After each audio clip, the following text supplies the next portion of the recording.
Halo pemirsa Cokro TV, jumpa lagi bersama saya Nong Darul Mahmada dalam acara program yang lagi viral. Dan saya ditemani seperti biasa oleh sebelah kiri saya Belmondo Scorpio. dan sebelah kanan saya Kajito Kajito. LK Yani. Nah, yang lagi viral hari ini nih khususnya itu video yang lagi contok-contokan dia. Pukul-pukulan. Wah, pukul-pukul atau sampai lari gitu, Kungfu. dikejar. Aduh. Ini anak-anak muda nih. Pengusaha, anak muda, sukses kan artinya kan. Ya. Jadi yang rame itu yang kalau saya lihat hampir di semua WAG juga di Twitter gitu, itu video itu gitu. Aduh, saya kaget. Aduh, kok bisa kayak gini gitu. Ini peristiwanya itu tadi malam, katanya malam di acara HIPMI, Ya. Himpunan Pengusaha Muda. Yang sebelumnya itu sebenarnya kita ngelihat gambar atau foto-foto yang bertebaran tuh asik banget kan. Acara ini dibuka oleh Presiden Jokowi, ada Pak Ganjar Pranowo di situ, ada Mbak Puan Maharani di situ, ada Mas Gibran sebagai tuan rumah kan, karena acaranya di Solo. Dan kita juga setelah sekian lama nggak pernah melihat adegan Pak Ganjar berdekatan dekat gitu ya, ngobrol dekat, salaman, menyapa, menyambut dan lain-lain terhadap Mbak Puan gitu. Nah, di hari itu tuh kita melihat itu kan. Nah, belum lagi dengan pesan yang disampaikan oleh Presiden Jokowi di pidatonya itu, di pembukanya itu, yang menitikberatkan pada kesatuan persatuan, karena kita kan mau ada pemilu 2024 kan, ada politik identitas dan lain-lain. Jadi Pak Jokowi itu udah wanti-wanti jangan memakai politik identitas, pokoknya harus jaga persatuan. Itu kan enak banget gitu kita dengarnya ya. Nah, tapi pas malamnya ternyata ada peristiwa kekerasan seperti itu gitu. Saya pribadi agak aduh gimana gitu. Nah, gimana nih mau ngobrolin itu ya, kita ya coba kenapa kok bisa terjadi seperti itu, apa sebenarnya gitu kan. Ini kan udah acara anak muda, anak-anak yang sukses dalam berusaha, bahkan mendapatkan perhatian penting dari Presiden Jokowi. Jarang loh acara-acara begitu tuh Presiden tuh langsung datang gitu kan, jarang banget. Jadi ini bener-bener Presiden tuh concern banget gitu kan, perhatian banget gitu dengan organisasi HIPMI ini. Nah, kita obrolin itu deh, sekali-kali gitu ya. Boleh.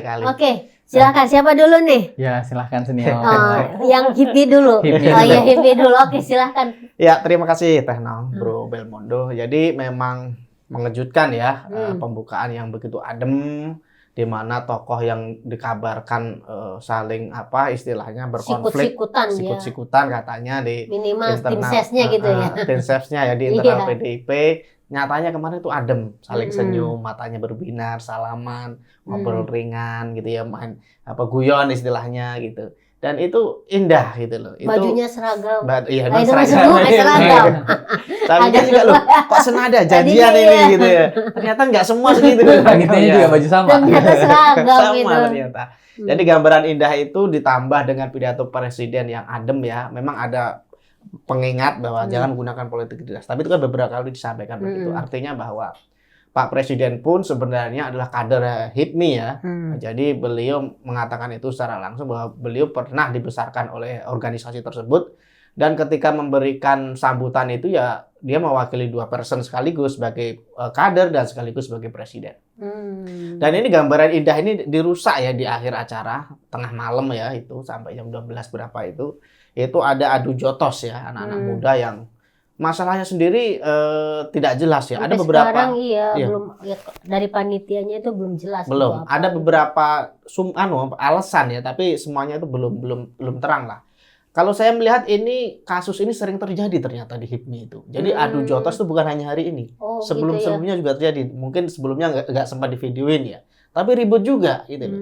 Nah, ini problem berarti di internal mereka ini ada apa ini? Kenapa kok tahun 2015 jotos-jotosan, terus ada lagi mungkin daerah ya saya nggak tahu di 2021 tuh juga ada katanya itu ricuh lah, nggak tahu ricuh apa sampai jotos-jotosan ya. Artinya ini pernah terjadi sebelumnya dan kericuhan semacam ini berarti ada masalah di dalam ya, di internal itu yang perlu dibenahi ya, mungkin begitu.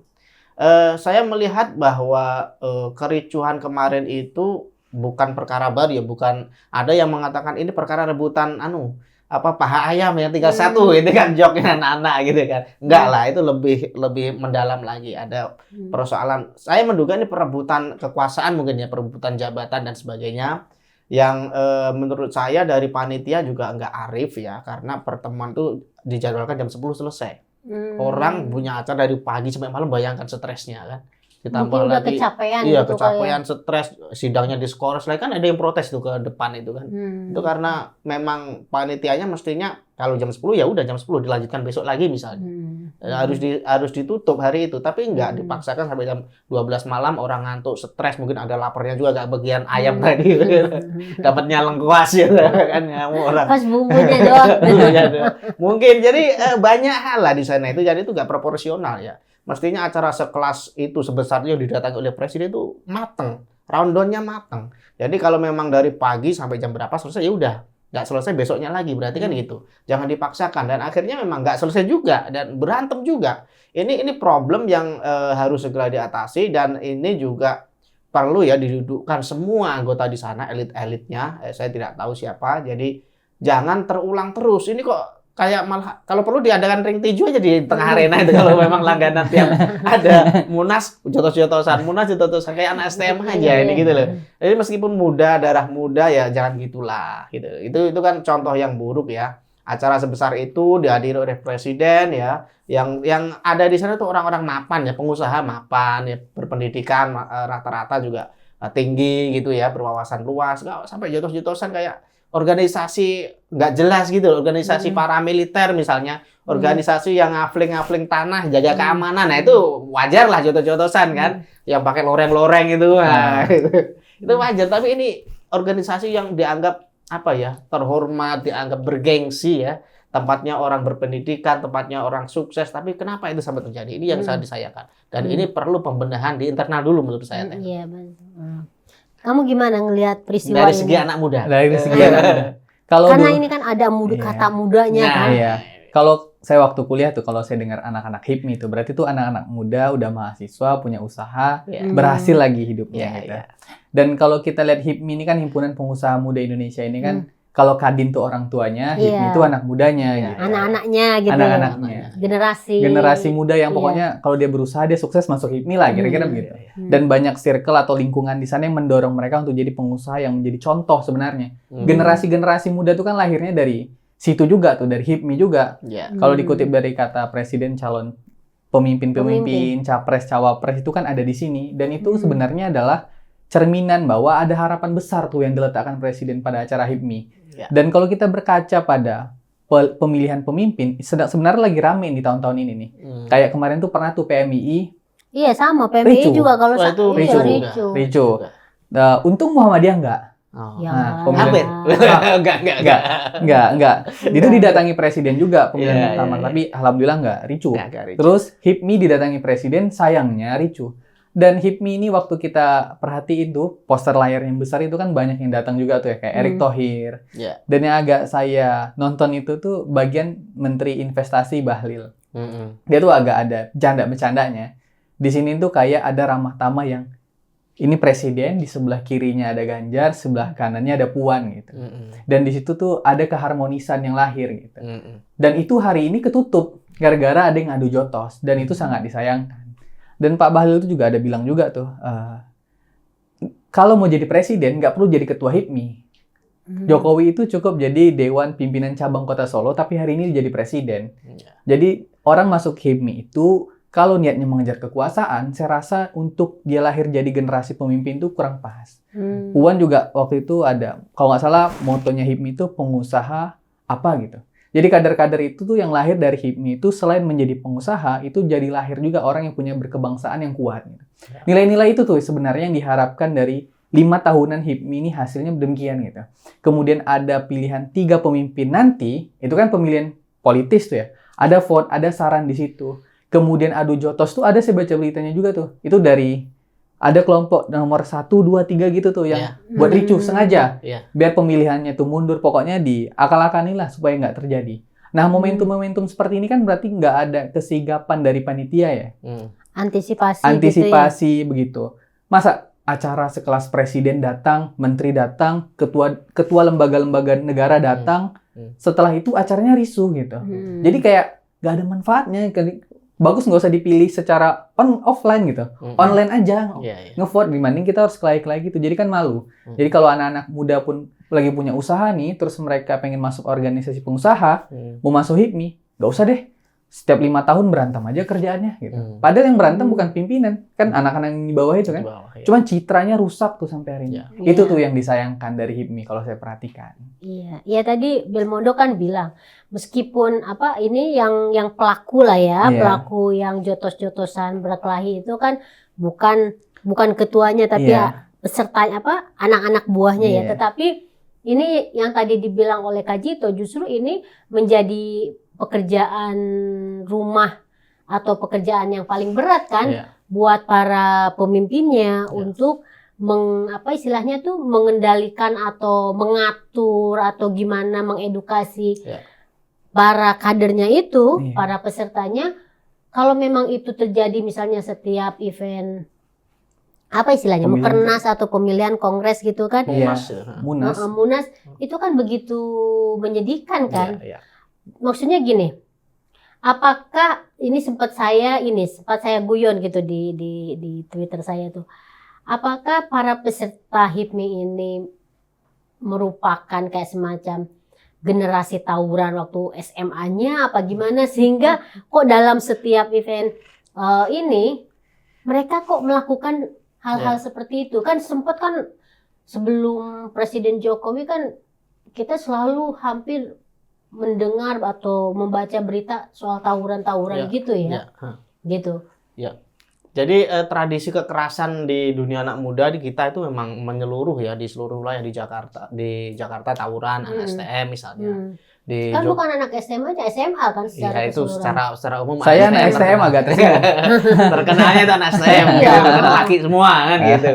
Di Jogja ada Kelitih misalnya kan, di Makassar ada mahasiswanya yang garang-garang itu kalau demo anarkis misalnya. Ada banyaknya. Jadi tradisi semacam itu. Bahkan saya pernah lihat di Papua itu ada ajang adu jotos yang disengaja. Jadi bukan permusuhan. Mendingan seperti itu. Saya pernah lihat videonya itu. Jadi dilegalkan sekali ya. Dilegalkan duel jotos-jotosan itu. Tapi itu nggak ada permusuhan. Yang kalah ya udah nyerah mundur, maju lagi. Itu saya pernah lihat juga di Tangerang atau anak muda semacam itu juga ada. Jadi tradisi kekerasan ini, ritual semacam ini, saya nggak tahu ya kenapa pelariannya ke adu jotos ya. Dan ini di semuanya, bahkan di waktu zaman saya sekolah juga ada gitu. Saya juga ikut gudak-gruduk, tapi nggak sampai mukul-mukul sih. Yang dikeroyok satu orang kan kasihan. Jadi ada, di zaman saya ada, di zaman dia apalagi kan. Kalau itu namanya bukan perkelahian, itu namanya bully. Kamu ikut membuli. Kalau satu orang korbannya itu namanya bully. Rencananya awalnya mau tawuran, dia nggak bawa temen dia udah akhirnya. Gitu. Jadi ini apa ya? Ini ada masalah laten di kebudayaan kita, dan ini harus diselesaikan segenap pihak.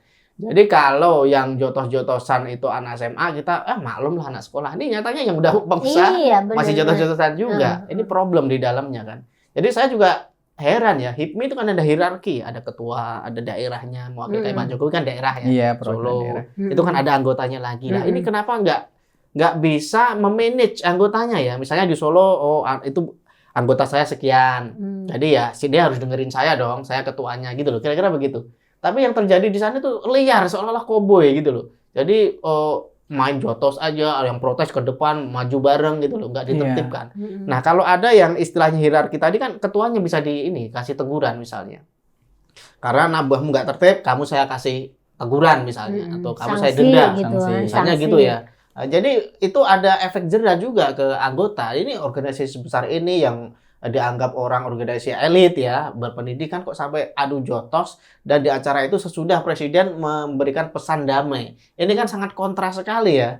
Dan ini sebuah tanda bahaya juga bagi kita semua jika tawuran yang begitu banyak terjadi di anak-anak muda kita di sekolah atau anak-anak kuliah yang demonya anarkis ya, itu masih berlanjut juga di HIPMI. Bahkan ada yang sampai tua di DPR juga ada yang lempar-lemparan kursi gitu loh. Jadi ini ternyata tradisi kita ternyata. Tradisi kekerasan ini ya harus diakhiri. Kalau ini dibiarkan sampai HIPMI sampai setiap munas ricuh, jotos-jotosan. Lah ini tradisi ini kalau bisa ya dibikinkan ring aja sengaja saya bilang tadi kan, MMA, gulat atau sebagainya. Jadi orang nggak perlu diberi tontonan yang memalukan menurut saya ya. Orang-orang sudah dewasa, orang-orang pintar, orang-orang berpendidikan ya, berkelas, bahkan kelas menengah ke atas tentu saja pengusaha atau orang-orang sukses kan. Dibanding pengangguran tentu saja. Dan itu masih jotos-jotosan gitu loh. Itu memalukan sekali. Artinya gini sebenarnya, bayangkan orang yang udah sukses jadi pengusaha aja kayak gini gimana? Apalagi yang pengangguran stres, ya, emosinya kan lebih jomblo lagi, utangnya banyak, pinjol ngejar-ngejar ya. Apalagi itu kan gitu. Iya, ini memang benar-benar ironis sih menurut saya. Makanya ketika melihat menonton video itu, ini kok bisa gitu kan? Mereka apa coba yang diperebutkan? Karena ternyata si panitia bilang sampai sekarang memang nggak tau kita apa jelas, gitu ininya, cuma bilang ada kesalahpahaman apa gitu. Tapi kesalahpahaman itu apa kita nggak rebutan rendang. Malah yang di garis bawah itu sekarang bukan acara munasnya, tapi adu jotosnya. Nah itu dia kan malu kan gitu. Nah sebenarnya tadi sempat dibilang juga bahwa ini kan bukan hanya terjadi di HIPMI aja kan. Kemarin PMI meskipun bukan dibuka oleh Presiden Jokowi tapi oleh siapa namanya? Wakil Menteri Agama Takwa siapa itu? Itu tetapi kan pidatonya itu kan atas nama Presiden. Itu pun kan sama gitu kan, ricuh juga. Terus HMI yang saya tahu tuh. Tahun depan Mbak, April. Nah itu kita lihat nih jotos-jotosan apa enggak ya? Mudah-mudahan enggak ya. Agak ngeri nih, agak bikin deg-degan juga gitu. Nah ini sebenarnya kalau kita ngelihat dari peristiwa seperti itu sebenarnya yang harus diingatkan dalam politik. Ini kan sebenarnya organisasi ini kan juga ada kaitannya dengan politik juga kan. Yang harus diingatkan terhadap anak-anak muda itu bukan hanya sekedar politik identitas akhirnya bro. Iya betul. Ya kan, tapi juga politik kekerasan yang tadi disampaikan oleh Bro Kajito itu gitu loh. Dan itu kalau kita lihat dalam pemilu-pemilu juga kan selalu ada hadir gitu. Nah gimana bro? Kalau saya, betul kata Tenong tadi, kita ini baru aja mau melawan politik identitas dan perbedaan suku agama ras dan lainnya. Ternyata dari pandangan itu ternyata ada politik kekerasan di situ. Kalau menurut saya pribadi ya, kalau di pikiran saya nih, itu kan beda antara lawan sama musuh ya. Kalau musuh tuh yang jotos-jotosan, berantem mulu. Tapi kalau lawan dalam pemilihan kekuasaan itu kan kedewasaan tuh yang harus didepankan tuh. Rasionalitas ketika ada acara munas seperti HIPMI yang memilih pemimpin, seharusnya yang lebih tegas itu adalah ya panitia salah satu sama yang milih gitu. Jadi kalau memang ada yang tidak terima ya dengan tegas ditindak. Kalau nggak terima keluar gitu.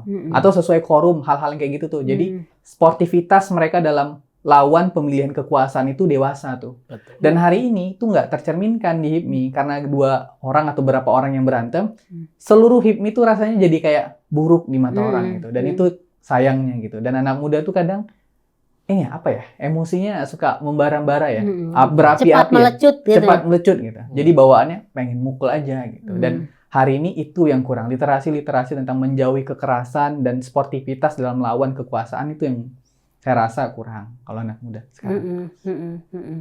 Nah, itu gimana tuh? Bener nggak, Bro, bahwa ini seperti yang tadi sempat kamu jelasin soal ini bukan kalau politik identitas ya memang sangat ini jelas juga lah. Ya.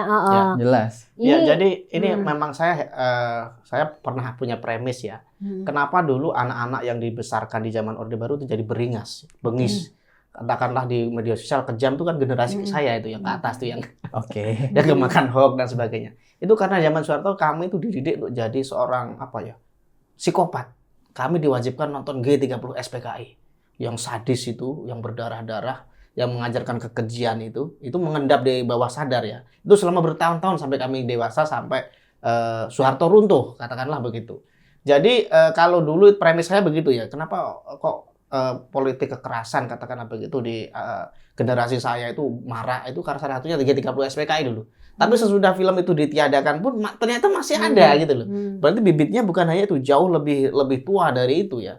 bahwa di dalam tradisi masyarakat kita itu memang kekerasan fisik itu dijadikan apa ya? Dijadikan solusi mungkin ya. Ada tukang parkir sengketa lahan parkir jotos-jotosan. Ada pasangannya selingkuh jotos-jotosan gitu. Jadi semuanya tuh diselesaikan dengan kekerasan. Ada anak SMA lain ngelirik ceweknya jotos-jotosan gitu ya. Jadi ini memang sesuatu yang laten, sesuatu yang berbahaya ya. Ada masalah ya di tengah bangsa ini. Meskipun di negara lain juga mungkin ada ya kekerasan semacam ini. Tapi kalau kita berkaca di Indonesia dan ini sudah menjadi semacam tradisi ya di setiap daerah itu ada. Itu yang saya heran. Bahkan kalau kita seperti yang bilang di Klitih itu nggak jelas tuh motifnya. Jadi anak-anak nongkrong-nongkrong bawa celurit, main sabet orang yang lewat. Iseng. Iya, iseng. Klitih itu kan iseng sebenarnya artinya kan. Dan ini nggak jelas motifnya. Dan orang memetakan kekerasan itu bertahun-tahun nggak ada solusi. Di Jogja pun nggak ada solusi. Di Jakarta pun nggak ada solusi. Di Makassar nggak ada solusi gitu. Memang tradisi kekerasan ini harus melibatkan segenap kalangan ya. Tidak hanya pemerintah, tidak hanya aparat keamanan, juga agamawan juga, orang tua juga, dunia pendidikan juga. Semuanya harus berkumpul. Ini ada masalah dengan kita ini. Jadi apa yang terjadi di HIPMI ini cerminan ya, cerminan kondisi kita semua. Kalau orang-orang yang mapan, yang berpendidikan, orang-orang yang elit katakanlah begitu ya, yang semestinya menjauhi kekerasan kan, karena biasa hidup enak ya, biasa kecukupan, nyari apa sih mereka? Kecuali kalau yang tadi orang pengangguran, masalahnya banyak, emosi, kesinggung dikit, pengen jotos orang tuh wajar ya. Mikir sekolah anak biaya ini itu wajar gitu loh. Masih bukan pembenaran ya, tapi ada sebab akibat di sana. Tapi kalau orang yang udah mapan, yang semua tercapai ya, usahanya mungkin ya berjalan lah meskipun sempat pandemi kan ini udah mulai balik lagi gitu, udah mulai normal. Jadi tingkat stresnya mestinya tidak sedahsyat orang-orang yang kekurangan gitu loh. Dan ini tetap saja terpicu keluar tradisi kekerasan tadi ketika mereka dihadapkan pada situasi konflik. Kan bisa saja ketika orang konflik jadi maki-makian aja cukup sebenarnya. Oh, kamu ini gitu kan, binatang keluar misalnya. Iya, adu argumen. Adu argumen. Sebatas itu cukup lah, nggak perlu adu fisik karena adu fisik itu memang tradisi barbar ya, kalau boleh saya bilang ya, itu tradisi orang yang nggak berpendidikan, orang-orang yang mundur katakanlah begitu. Dan ini kalau sampai ini terus dilakukan ya, bahkan ketika dilakukan oleh orang yang berpendidikan, saya khawatir ini Indonesia ini nggak akan maju gitu loh, karena lihat elitnya aja begitu, lihat DPR-nya juga begitu kan, ini mau sampai kapan gitu loh, nggak ada solusi di tradisi kekerasan, di politik kekerasan ini. Maka kalau saya boleh mengatakan sebaiknya ya ada, kalau perlu pemerintah bikin peraturan khusus lah. Kalau di negara lain itu kan ada tuh peraturan toleransi itu ada loh di negara lain, di daerah lain. Kita kan nggak ada itu. Nah itu mungkin juga perlu ada semacam itu, peraturan untuk mencegah kekerasan misalnya, tradisi kekerasan atau gimana lah. Silahkan dibikin atau dikurikulumkan kalau perlu ya. Jadi ini perlu penindakan secara mendasar, secara masif karena faktanya ada yang salah di dunia, di kebudayaan kita ya, di dalam keseharian kita, dan ini harus dibereskan oleh segenap pihak. Saya rasa gitu. Itu bagian dari closing juga ya. Okay. Sekarang gimana? Karena gini, tadi bilang politik kekerasan gitu kan. Nah, padahal kalau yang namanya dibilang oleh Kak Jito, kalau misalnya kita mau menjadi negara maju dan kita tuh sebenarnya udah pada tahapan itu dengan berhasilnya menjadi tuan rumah G20 gitu kan semua mata memandang ke situ, udah kita bahas minggu lalu. Nah, sebenarnya posisi negara kita tuh kan sudah maju, bisa dibilang begitu kan? Nah, itu kan mestinya direpresentasikan oleh pelaku atau warganya juga berpikir maju. Jadi bukan lagi kembali ke zaman dulu yang lebih mengedepankan kekerasan. Nah, gimana nih Jito ngelihat solusinya tuh, ngelihatnya seperti gimana kamu supaya kita nih khususnya misalnya dari kalangan kamu nih anak-anak muda yang harus diprioritaskan, dikedepankan adalah yaitu berperilaku sebagai negara maju. Gitu. Kalau dari saya nih Tenok, sebelum agak seputaran itu juga jawabannya. Kalau kita perhatikan di G20 waktu Pak Jokowi bilang ekonomi kita adalah ekonomi maju, itu sebenarnya ada hubungannya dengan industri-industri kecil. Bahkan UMKM itu penyerapan pekerjanya itu sangat besar. Dan HIPMI itu adalah organisasi-organisasi muda yang bahkan sampai UMKM pelaku langsung kan? Pelaku langsung dalam mengambil pekerja tuh di Indonesia. Dia tuh adalah sentral utama lah, dan harapan bangsa kita sebenarnya tuh besar terhadap HIPMI. Bahkan semua pejabat lembaga tinggi negara itu pada saat acara itu juga menyampaikan tuh bahwa ada kebanggaan di sana, ada harapan di sana, ada bibit-bibit SDM yang sebenarnya akan lahir di sana, potensial untuk selanjutnya itu membawa bangsa ini ke bangsa yang besar. Kalau bicara tentang bangsa yang maju di G20 terkait dengan ekonomi, bangsa Indonesia ini akan tumbuh terus ekonominya ke depan. Dan tentu yang paling diharapkan itu adalah organisasi-organisasi yang memegang kendali ekonomi itu, seperti Kadin untuk yang izin lebih besar, dan HIPMI yang UMKM yang lebih kecil. Gitu. Harapannya siapapun yang jadi ketua HIPMI nanti, ini kan masih dalam masa pemilihan, belum. Bisa bisa ya hal-hal seperti ini jangan terjadi lah. Masa 5 tahun sekali berantam gitu, ada berantamnya gitu. Dan berantem. Dialek sana itu, dialek sana. Bahasa Medan. Berantem. Dialek Medan. Berantem. Dan kayak kasus sebelumnya ketua HIPMI-nya yang disandung masuk KPK itu kan berarti ini organisasi ini kan berarti tidak melihat sesuatu itu dengan bijaksana gitu. Dan harapannya sebenarnya letaknya tuh di situ tuh. Dan negara-negara maju itu dimulai dengan anak muda yang mau menggerakkan ekonomi. Dan HIPMI adalah salah satu tempatnya. Dan harapan kita semoga HIPMI jangan kayak gini lagi lah. Minimal ya panitianya tuh atau siapa lah gitu nanti ngomong bahwa harapannya tidak terjadi lagi, siapapun ketuanya, dan berikan klarifikasi supaya kita semua ya jelas dan paham, tahulah kejadian itu.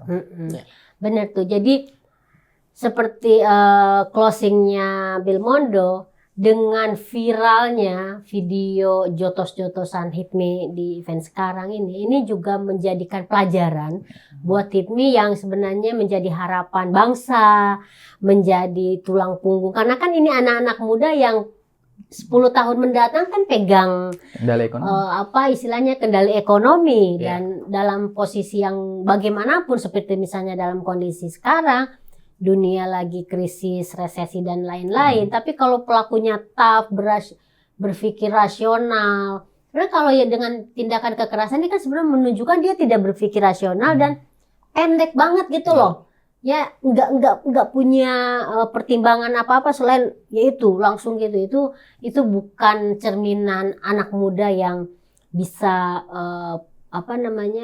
bisa menjaga negeri ini lah, punya harapan untuk menjaga negeri ini. Mungkin itu ya kita tapi kita berharap banget ini tidak menjadi kayak semacam tradisi kekerasan di setiap eventnya HIPMI atau organisasi anak-anak muda yang lain pun ya.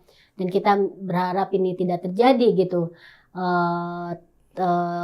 ke depannya. Oke bro, kita selesai ya? Ya, cukup. Oke, cukup ya? Cukup.